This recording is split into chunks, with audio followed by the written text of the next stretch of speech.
let's find us drinking by the mausoleum door. And they found you on the bathroom floor. I miss you so bad. And the collision of your chaos that made it so hard.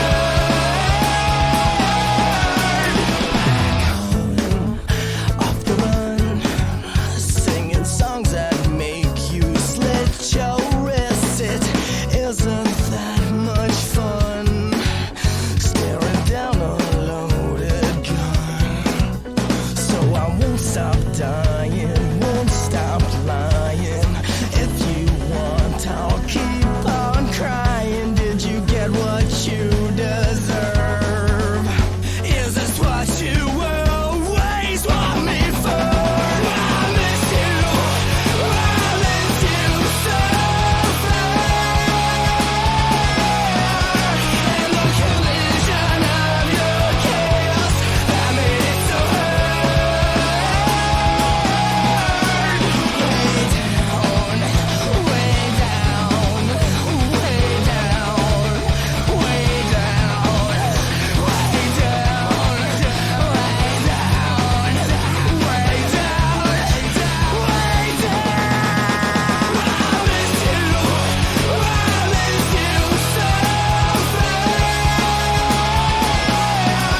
the collision of your chaos that made it so hard. Where will I miss you? Where will I miss you so far? And the collision of your chaos that made it so hard, made it so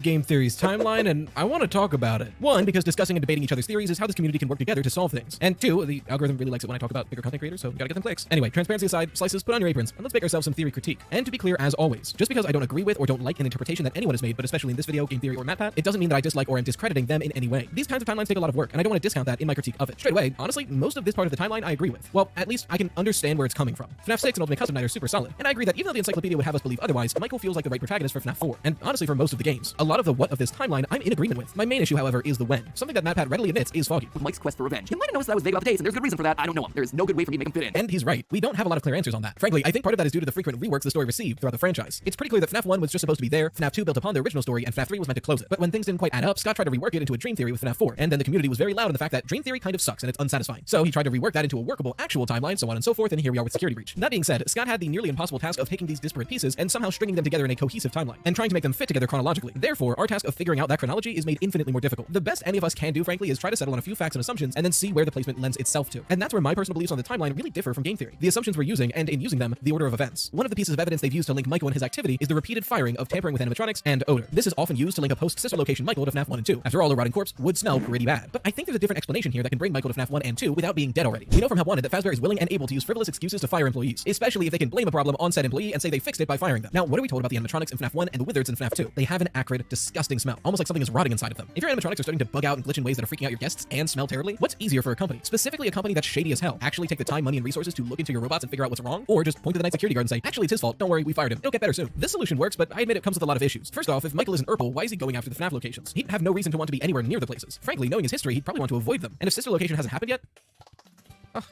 already? And if sister location hasn't happened, he shouldn't know about William's crimes yet. But why shouldn't he? The security logbook tells us a lot about Michael, his psyche, what he's been through, but most importantly, we see Michael communicating with spirits in this book. Michael can talk to these ghosts, maybe just Cassidy and the crying child, but that would be enough. Not only that, but like Squawks mentions in his recent misconceptions video, Michael outright states that he thinks all these locations are crazy, but no one ever seems to take him seriously. Link here to watch the full video. Michael seems to have plenty of an inkling that something is wrong with these places, and if he's able to communicate with Cassidy or the crying child, he'd know who was responsible for all these disappearances and deaths around these locations. His father, the very same one he's already trying to escape from. It's very likely Michael knew the culprit of the missing child incident, and knew that they had been stuffed into the animatronic suits. Okay, I should be approaching the rectangle now, and I think that's the rectangle was the monster. Okay, alright, just back up. Slowly, okay. That was almost bad. If the rectangle was the monster, then is the other symbol the door? Not sure. Oh, a sponsor. Okay, this might help. Today's video was sponsored by Morgan & Morgan Injury Law Firm. Injured and don't know where to start? With Morgan & Morgan, it's so easy. I didn't get anything for that one. Oh, the monster's gone. Oh, thank goodness. I'll talk about protection. Okay, so if the square was a monster, that symbol has to be a door. All right, come on. We're getting out of here. So when the FNAF 2 location goes under investigation, Michael wants to make sure that William can't get away with it again. He'd see that the location was hiring a night shift security guard right after the investigation shut its doors. He wanted it. He would get to where the authorities would never think to look. The animatronics. Go there and rip them open. Expose the crimes of his father. Get him locked up for good for what he's done. But when he does, he doesn't find anything. This time, William didn't stuff his victims. We see them scattered about. The police already found and collected those bodies. William had gotten away with it, and all Michael got was footage of him tampering with the animatronics. I think this is the most logical explanation for why Mike would be hired to the FNAF 2 location after an investigation has already begun, but would have used a fake name and be fired on the same day. Heads up, this might sound like a headcanon, and it might be, but this next part I think makes a lot of sense, and it ties up some loose ends that we don't have any answers for right now. But you let me know. I think it's possible that Michael was the victim of the bite of 87. Hear me out. We hear directly two things about the bite of 87. He's the only walker during the day too, but then there was the bite of 87. Yeah.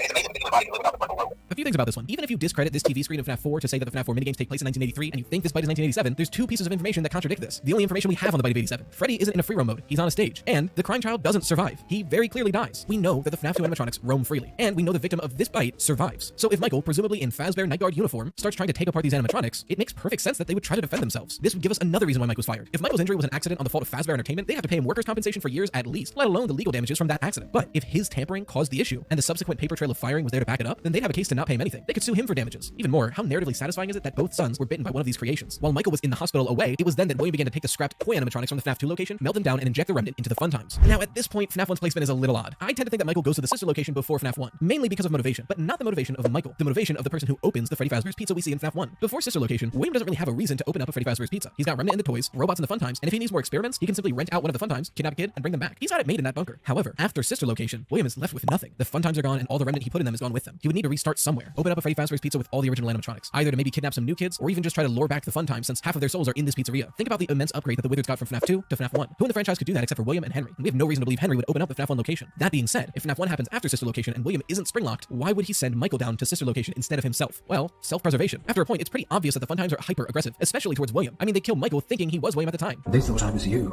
And then they wear his skin. So obviously going down there is an issue for William now. But he needs to continue his experiments. Who better to do that than a son who just got out of the hospital and is dazed and confused? Not to medicalize the FNAF timeline or trivialize a medical condition. I really don't want to dismiss or diminish anyone who's actually affected by frontal lobe damage. But just going off of what I found on the internet, the frontal lobe is supposedly responsible for memory, judgment, and a few other things. Logically, if you'd been in a coma for quite a while and woke up with some memory impairment and issues with judgment, and the first thing you get right out is your own father telling you, hey, I need you to do this for me. Sure, you might have some foggy memories of not trusting him, but it's your father. Where else are you going to go? So you'll listen to him. And thus, we get sister location. The plot of this game happens as normal, but as it's happening, Michael begins to remember more and more. He remembers his sister, his brother, and finally, once Ennard guts him and wears him like a reverse Iron Man, the remnant and memories of the missing child incident victims course through him. By the time they vacate his body, he knows all too well what William did, and he vows to right it. I'm going to come find you. So then, what about FNAF 1? Does that happen next? Yes, but I want to take a second to approximate some dates. We know thanks to the paychecks received in FNAF 2 that game takes place in 1987, but more than that, after the 5th night, you get a paycheck dated for 11/12/1987, a Thursday. But if you complete the 6th night, you get the newspaper of the restaurant closing and another paycheck dated 11/13/1987, a Friday the 13th actually. So if we use the logic that a 5-day paycheck is given on a Thursday, but the 6th additional overtime paycheck is given on a Friday, we can cross-reference those checks with the dates we get in FNAF 1, also dated November 12th and 13th respectively. Looking at the years after 1987, the next few candidates that have a Friday the 13th are 1992, 1998, and 2009. Straight away, I feel like a gap of 22 years between FNAF 2 and FNAF 1, it feels too far, especially considering that Circus Baby Pizza World opened soon after FNAF 2 and closed very quickly. There's a big empty gap there. But pause, how do we know that's where Circus Baby Pizza World is? There's a hand unit dialogue we get early in sister location. Due to the massive success and even more so the unfortunate closing of Freddy Fazbear's Pizza, it was clear that the stage was set, no pun intended, for another contender in children's entertainment. Before FNAF 1's location, we only have two Freddy Fazbear's Pizza. The original one that opens up during the run of Fredbear's Family Diner, and the FNAF 2 location under the same name as a reboot. We have no direct information on how long the original Freddy's was open, but we do know that FNAF 2 was only open for a few short weeks. That fits the bill, and would mean that Circus Baby Pizza World opens up fairly quickly after FNAF 2 closes. Or at least is about to until the day before when Elizabeth gets scooped up by Circus Baby. But I also worry about 1992, mainly because that's really fast. Let's break it down here. We would need FNAF 2 to close in 1987, and then within 5 years, we would need William to develop the fun times, establish Circus Baby Pizza World with the help of investors as we hear at the beginning of the game and double down on the encyclopedia, have it close before the first